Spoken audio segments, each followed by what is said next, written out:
Good morning, comrades, or in that case, actually, to be honest, more like good evening. Welcome to Apex, here together with Robert. Do you want to rent a car? I need the influencer price list. Influencer price list. Well, the problem is you cannot drink and drive. Oh, okay. Yeah, and it's also pretty late, the track is closed. But anyhow, on all the serious note, for all the new audience, this is the series so-called The Summit that we came up with like roughly 2 years ago, I think. Yeah, at least. Yeah, we were just standing and it was a Christmas evening where we're like thinking like, what should we do? We should make a video about something. What should we do? We need creativity. Let's get a drink. Okay, and then we had like, we thought of calling it Moros and Margaritas. We ended up calling it The Summit. So today we have also a similar type of video for you. But first of all, do me a big favor. When we were trying to shoot this video, we were thinking, okay, maybe we should do a taxi cost video. As a matter of fact, we actually already shot a taxi cost video beginning of the year, just like when the whole pandemic thing happened, but I didn't get to edit it. I can still edit it and publish it if you guys want me to, or we're just gonna shoot a completely new one and with all the current costs. Or we're gonna have two types of videos where you complain the two. So let me know in the comments. Second thing, for all the new audience, check out Robert's channel. He is the main reason behind Apex, together with Diana and everyone else. Diana's the main reason we're just... I think, yeah, we're just here. I think she's going to be mad at us, but that we're broken into the office late at night and shooting some videos and making a mess here. But yeah, check out this channel. There's lots of cool stuff there for all the new audience. And let's proceed to the inside of the barn. Let's go to the barn. Oh yeah, what are we drinking actually? I got whiskey. What do you got? I got whiskey. What kind of whiskey do I have? You have Johnny Walker... Fire and Ice Game of Thrones edition. Game of Thrones, you know me. Exactly. Yeah, no, I found it at the airport back in the days when we were still flying. And I have JD Honey. I know, very bad choice, but anyhow. So, just like the very first time, we just don't know what we should shoot about. So we're here for inspiration. I think these two could be... Yeah, I think we could talk about some taxis, I guess. Huh? Exactly. So we have the GT2 RS MR. Obviously, I'm going to use the Pro Track wheels as a nice holder so I can flip the camera around and see what I'm filming, maybe better, yes. So, we have the GT2 RS MR, obviously our main taxi, aka the fastest production street legal car of the Nürburgring, and our recent taxi, which is the 620R. Maybe we can compare these two, because these are our main taxis of the year. Yeah. Of course, we also have the M3, but due to current regulations, we're only allowed to take one person as a passenger, and thereby actually these two are enjoying more, so to say... of the limelight, I guess, huh? Exactly. We actually, was it 2 years ago, we ran the M4 VLN car as a taxi as well, and that was a lot of fun. Yeah. But that was a car that I had originally built with Schirmer for myself, and it just kind of fell into it, and people really enjoyed it. But yeah, I mean, how do you compare the GT2 RS MR and the 620R? I think they're completely different cars. Mm-hmm. A lot of people say, okay, well, they're both rear engine, you know, turbocharged motors and dual clutch transmissions. How different can they be? But they both have wings. I just like to point it out in case people don't see it. Very astute, Misha. That's very, very important. They also have two exhausts, all on each side. And they have four wheels, and all the bad jokes aside, please continue. No, but I think, I mean, you have two, what I consider really two of my favorite cars. The GT2 RS was a great car as it was beforehand, and then we got, Manthey-Racing got a hold of it, put the MR kit on it, and it's just taken it to a whole new level. The best thing that I can tell you about the two cars, how I differentiate them, is the 620R is just a fun, engaging car for the driver. It has a lot of emotion, a lot of sounds with the carbon fiber monocoque chassis. You get every single vibration, every single bump that the tire hits, you feel through the seats, through the harnesses, through the steering wheel. It's a very engaging car to drive, and probably one of the best feedback cars in terms of the front end and how it gives you a feel for what the car is doing and what the car is doing on the track. Then you take the GT2 on the other hand, and it gives you a little bit less feedback, but it's just absolutely insanely quick. You've got a car in the GT2 that through sections like Hatzenbach and things like that, the 620 can't even touch it. And then you get to sections of the track where it requires power and the 620 can't touch it. So the reality is when you're driving these two cars, Tim and I will do laps together sometimes and just have fun when we have guests in the car with us, and I'll go in front or he'll go in front. And the reality is this: if the GT2 is in front of the 620R, it's gone. You can't keep up with it. if you're talking lap times, if you were to do record laps and all-out laps, this car is probably 15 to 20 seconds a lap faster than the 620R. Full lap or? Full lap. Yeah. Yeah, full lap, which translates almost to BTG, Exactly, really. You know, yeah. I mean, maybe the gantry back to the bridge is maybe not even a second faster in this, because that's just all, you know, aerodynamic, lack of drag and everything like that. But so I would say this is 15, maybe 18 seconds faster a lap than the 620R. But when you get the 620R in front of the GT2, the 620R, if I go full on the brakes, I'm going to have a GT2 in the back of the 620R. The 620's brakes are absolutely phenomenal.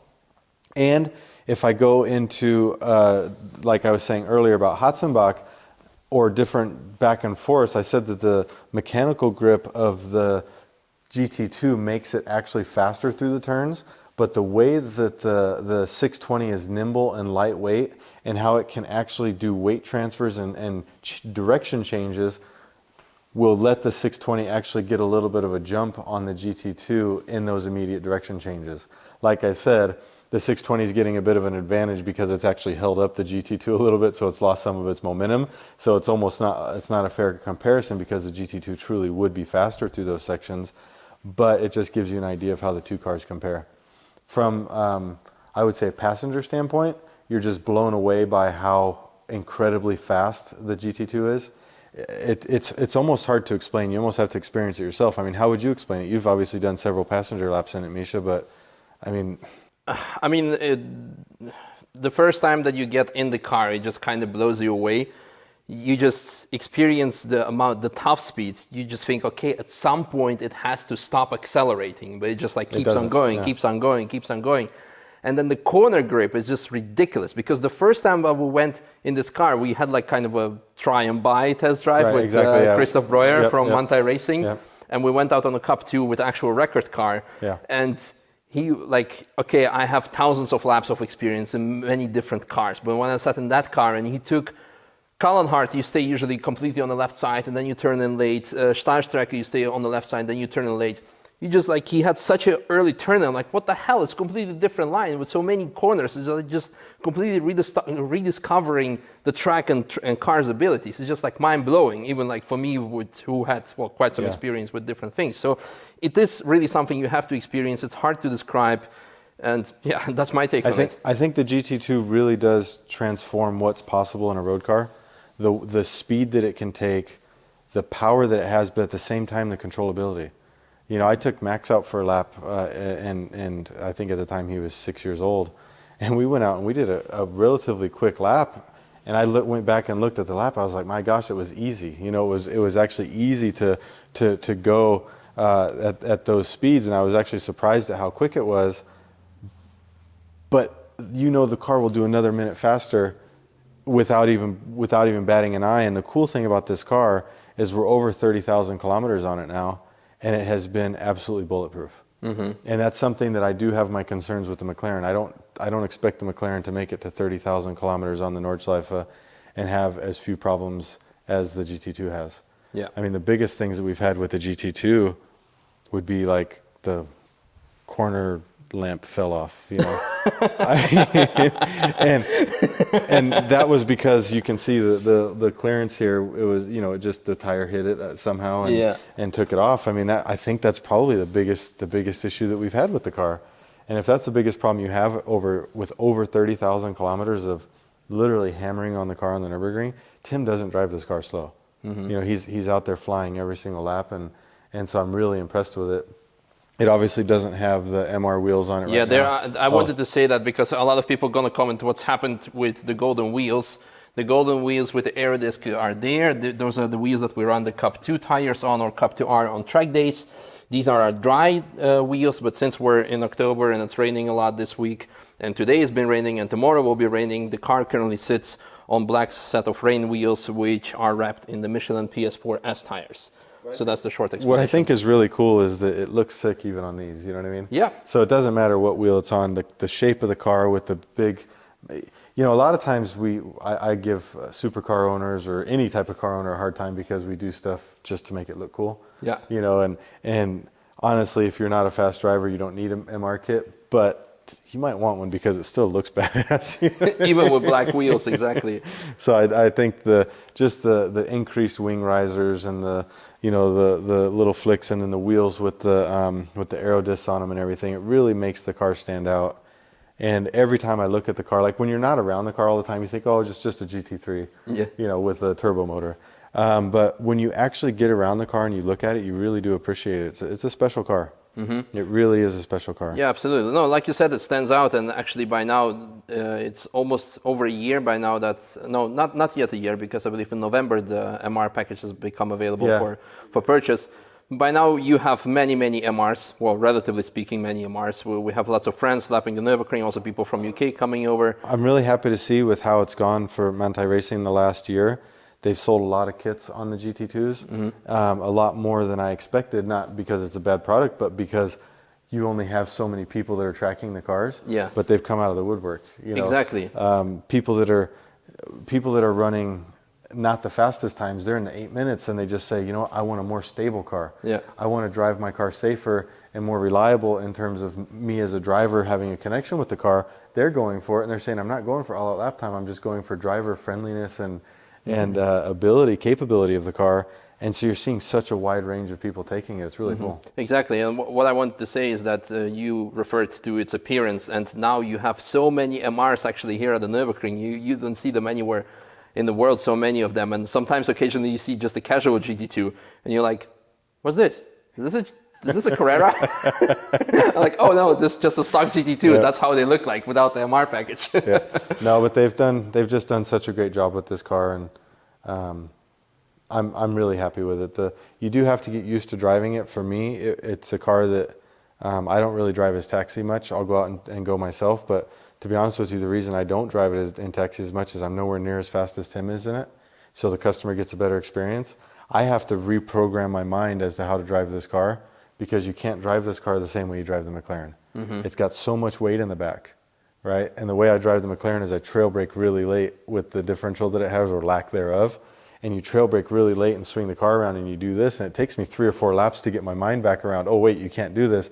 You have to be back on the power early in this car to get it hooked up in the back and the weight transfer back on the back of the car. So I'm like, okay, well, the first 5 laps with the customers, I'm going to be getting back, my mind programmed to the car. But it's a car that when I do say, okay, we don't have taxi laps, or I can just go out and take it and have fun, it's a dream, It really is cool. Now, let's get back to McLaren, and not the 620R, but actually the brand McLaren itself. Yeah. And since our very first summit, again, we're referring to the first summit, was about, are we getting a McLaren Senna, which was a very popular video. And we said no because the 765 LT is going to be the car, right? Yeah, or we said back then 760 or 750, but whatever. Now the reality is this. I mean, I rant and rave about the GT2, but I can equally rant and rave about the 620. Yeah. The 620 to me is driver feedback emotion. Like I said, it's not as fast in a straight line as the GT2. We're stock, right now we have stock tire sizes on the Porsche with a 325 in the back and a 265 in the front. And this comes with a 225, 40 millimeters narrower in the front. That's what I have on the Golf. Yeah, and a 285, which is also 40 millimeters narrower, so the mechanical grip isn't there. But this just gives you excitement and fun. Mm-hmm. You can feel the downforce. You've got adjustable suspension from the GT4 inspired suspension from McLaren. And so when we did that first summit, there wasn't a 620R. McLaren didn't even think about building a 620R at that point. Mm-hmm. It wasn't for another year later before they really started talking about it. I think the 600 LT wasn't even out back then. No, it wasn't out yet.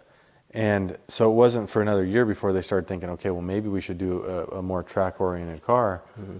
And so at that time, what did we say? We said, why would you buy a Senna if you're going to only track it? Because all that's going to happen is you're going to take a €1 million+ car and you're going to just destroy it on the Nürburgring. Mm-hmm. Look at this right here from going through the carousel. This is our second front splitter this year. And, the beauty of what Porsche does is they say we're going to build this part, these parts here out of plastic, and people say, oh, you should get that in carbon fiber, but the reason Porsche does it is that you can actually use the car and replace these parts at a reasonable price. Yeah, because I think this costs around like maybe €300-400 max. I think with the whole piece and everything, it's around €1,000, I think, with everything. Yeah. This because right it's here, a GT2 RS. So and then this right here, obviously, this is all carbon fiber. The entire under tray underneath the front of the car is carbon fiber. So when you go through the carousel too many times and you destroy this, you're probably at 5,000 or 6,000 euro. You know, so you have a big difference in how the companies designed the cars to be used and said we're going to put key replaceable items in the correct places and keep it cost effective for people. And so with the Senna, it's going to be just magnified even further. So it was never really that interesting to me to run a Senna, you know, 30,000 kilometers, 40,000 kilometers on the Nürburgring, because it was just going to kill, you know, any profitability if you were going to use it as a taxi, or any resaleability, even if you were just using it as a private car, and it would be really a shame to destroy such a car, right? exactly. Yeah, so what was going to be the logical thing to do would be to buy 765 LT, because we knew the performance was going to be on par with the Senna. And in fact, when McLaren was developing the car, they were having problems because all of their models, and then when they started getting on tracks, they were saying that the 765 could actually touch the performance of a Senna on certain tracks that were low downforce and high horsepower tracks. And that's interesting for a car that hadn't even been out a couple of years by the time the new one, or the new much lower level model, was released. So back then we were saying like we're probably gonna get that. Maybe Yeah. run it as a taxi, replace the 720, and by now the car has been out. What are your thoughts on it? Yeah, I mean, I'm not that hot on it. The reality is even before the car was out and there were reviews on it and things like that, I had my reservations about it, and I didn't actually place an order. I had a slot. I could still order one today, and I denied the order, and I said, you know what, I'm not going to take it. And obviously at the same time, well, I guess I've known for about a year and a half that I was getting this car, so I think this has probably tainted that a little bit as well, because I think this is a more suitable car for me in terms of the use on the Nürburgring, the adjustability of it, the setup of it, and everything like that. But no, I don't think I'm going to get a 765, and obviously I'm going to reserve my judgment until I actually get to drive the car, because I don't always trust everything that I read on the internet and everything that you see on YouTube, because everybody has a different use for the car.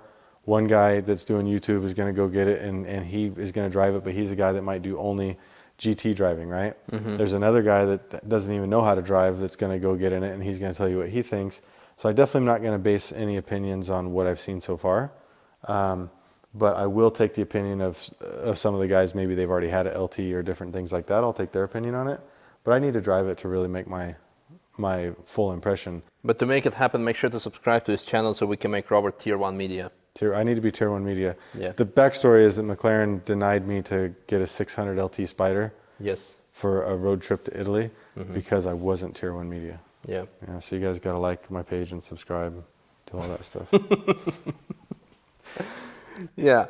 Well, that's so far the story. So we will see. Maybe eventually it will end up in your collection. Yeah, it might. But I think when I got, I have the two 675s, right? The Spider and the Coupe.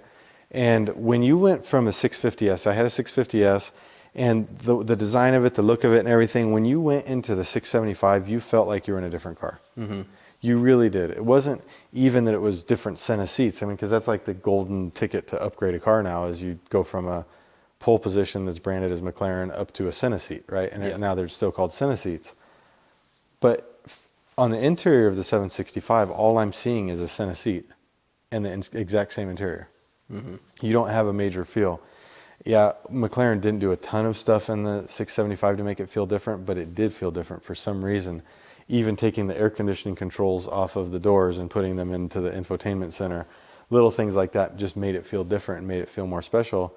And I don't see that in the 765 right now, but I feel it in this car. I really feel like this car, when you sit in it, you sit in the cockpit, it really does feel special. Yeah. We'll just have to see. I need to drive the 765, so I won't say no, I won't have one, but I can tell you I haven't ordered one yet. Yeah. We'll see regarding the fleet updates regarding McLaren.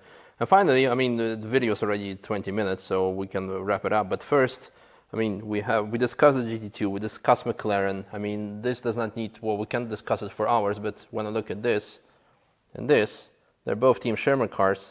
What's up with the Sherman collection? Where's the E36 update? Man, every single time we post something, it doesn't matter what it is. We could be talking about the man on the moon, and they're like, well, what's up with the E36? Well, since we're on the topic, what's going on with the E36? No, I mean, the reality is, when did we do our update video on the E36? March. March? It was March because I was then here with the lockdown situation. So if you guys, I have really something cool for you guys. If you want to see the current status of the E36, go back to that video from March. That's the status. That's the status of it. I think over the years we've developed a good friendship with Tom Schirmer, and we've built, the F80 in between some of the M3 collection. The F82 was one that came. The E92 we have, and in that time frame, I've been very relaxed because we have a lot of cars that we can drive, and there's really no time crunch and no need to have one of these cars immediately, right? Mm-hmm. And so with that, I've been very patient, and anytime a good customer project comes up for Tom, he says, Robert, what is it okay if we do, next summer? I'm like, yeah, okay, Tom, no problem. And the next summer turns into next fall. And then it'll be under the Christmas tree. And then, there's a lot of Christmases coming, you know what I mean? So it'll be, so we actually haven't really pushed too hard on that. But my hope and my goal is that we wrap it up this winter. Yeah. So I would really like to have it done this winter so that I can drive it next spring. That really is my goal. I still stand by the fact that I think it's going to be one of my favorite cars to drive, because the simple beauty of that car is that it's lightweight, that it's got a simple engine in it. From the S54, it's a simple motor. There's not tons of electronics and turbos and heating problems and things like that. It's got a simple braking system in terms of it's not carbon ceramic. You're not going to be blowing through them. Because the car is lightweight, it's going to be easy on them.